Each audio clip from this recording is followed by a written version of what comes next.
say we've gotten past like the lumber spike, for example, but as you go farther into this year, now we're looking at rent inflation.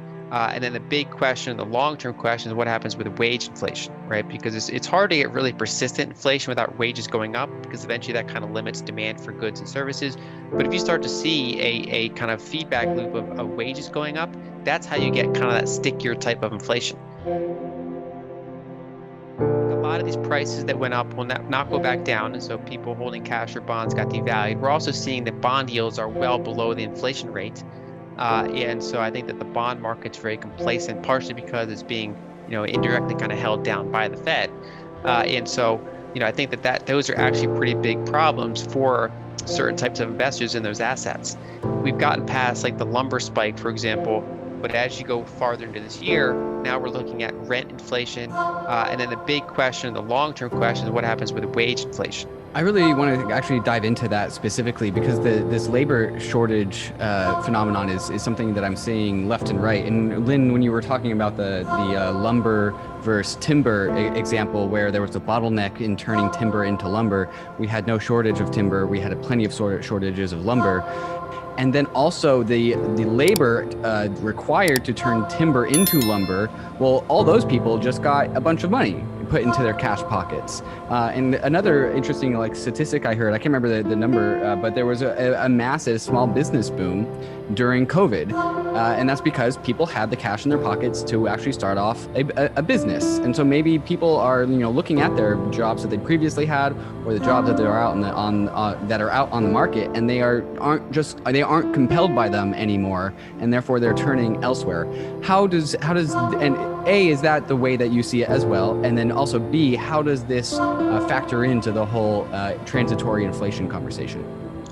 Yeah, so that definitely impacts certain industries more than others. And so I would say that the lumber industry was less impacted by that, because they were still, for most of the time, they were running at full capacity, and they just didn't have enough facilities to kind of keep up with that. Whereas what you described is greatly impacting, say, restaurants and other things like that, very service heavy type of environments that are often low paid as well. And people are, if you're working in as a waiter or a waitress right now, a lot of them are still, having to wear masks all day, or they're and obviously it's a hard job to begin with. You're on your feet for 8 hours, and now they're wearing masks the whole time, and their wages have not gone up enough to keep up the fact that their groceries bill went up, their gasoline, that they pay to drive to work went up.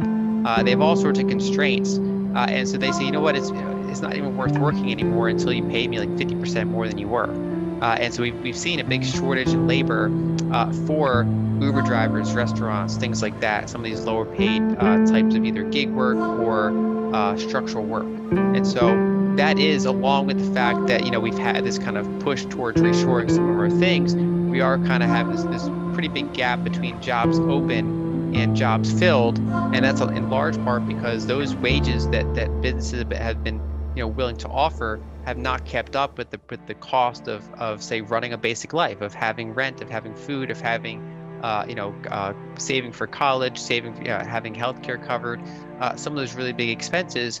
And so basically until wages kind of push back up, it's really hard to kind of move forward. And I think, it's kind of been like a chess game between employers and workers, because employers are saying, okay, that they're kind of looking at that transitory inflation argument, and they're saying, well, it's hard to get workers right now because they're getting all these stimulus checks and things like that, but those have expiration dates. And so if we can kind of wait until some of that expires, then those workers will become more desperate, and they'll come back to us and being willing to offer, say, slightly higher salaries rather than way higher salaries. And so they've been doing things like saying, okay, we're not going to offer higher wages, but we'll offer a sign-up bonus, right? So we want to get people in the door, we want to get people working, but we don't want to commit to permanently higher wages just yet. And so, employers are trying to wait this out. And employees, potential employees, they have a good amount of money in the bank from some of the stimulus that they got or from other areas. And so they're saying, well, I'm not going to rush back into such a low wage type of environment just yet. And so I think we're going to have to get into, say, late this year or next year to see how persistent that labor gap is. We have to see kind of how people respond when some of these fiscal taps are closed. And I think a lot of these home prices and things like that are permanently higher.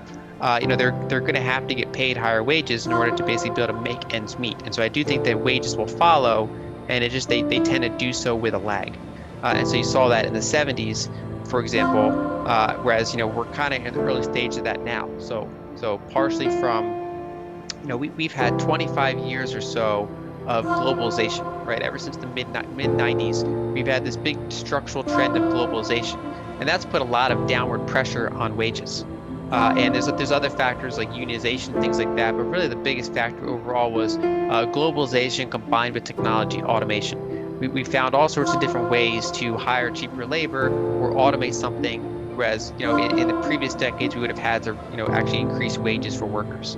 And so if we start to see signs of that trend reversing, which I think we have, globalization hasn't really reversed, but it has kind of stopped growing. So if you look at, say, global trade as a percentage of global GDP, that was in a multi-decade structural increase, but then it kind of topped out, and we've been kind of holding whatever percentage that is for several years now, right? So and I think this whole kind of pandemic situation kind of highlighted some of the risks of extreme globalization, where in the early phase of that pandemic, the United States says, wait, we can't make ventilators, we can barely make masks, we have to ask China for masks, and we find out that most of our pharmaceutical components are made in China, and we say, well, that's not kind of a good thing from national security, right? And so I think we've kind of topped out in terms of globalization, and if indeed we start to see more of a political will to reshore some of those supply chains, that we go back to the early thing, we spent 25 years increasing efficiency at the cost of resiliency. And if we start kind of going the other direction, we want to increase resiliency and increase domestic, opportunities. That will probably come at the cost of efficiency, and therefore come at the cost of higher inflation. And in a good way, you have wage growth, but then you also get inflation that kind of comes along with that. And so I think that's the big risk to watch from, I think the media is focused on these lumber spikes or these, say, specific semiconductor shortages, whereas I think because the broad money supply has increased, and that's permanently increased, I do think that we'll start to increasingly see that trickling into wages, trickling into rents, because those people that had, the housing costs went up, rents are going up, they're going to demand higher wages in order to make ends meet. And I do think that that's going to be persistent for longer than the Fed is suggesting and that the corporate media is suggesting. Wage growth has, it's kind of tread water with official CPI measures, but then it's vastly underperformed asset price inflation. So you can buy fewer kind of financial assets with your wages. And so then, especially in this year, because inflation's pretty hot, and companies have been less prone to want to raise wages, some of them are getting these kind of invisible, that they're actually getting, say, in real terms, either they're treading water or going down slightly. You also see this happen with, say, savings accounts and bond, investors, where they say, well, I got, say, a 1% yield, but it's like when you factor out inflation, you're at like a negative 4% yield. And so we're seeing that with wages, we're seeing that with paper assets. And so I do think that that's an ongoing concern. And that's why until, wages go up even faster, that's going to continue to be a problem. And then you have things like, when you look at, say, what is overall kind of personal income, it's that wage component combined with any sort of government transfer payments that happen. And so during this whole past, say, 18 months, kind of partially filling that gap with wages not increasing as fast as inflation have been these kind of transfer payments, these stimulus payments and things like that. And so that's kind of make ends meet, but it's also been inflationary. And so we are kind of treading water over time.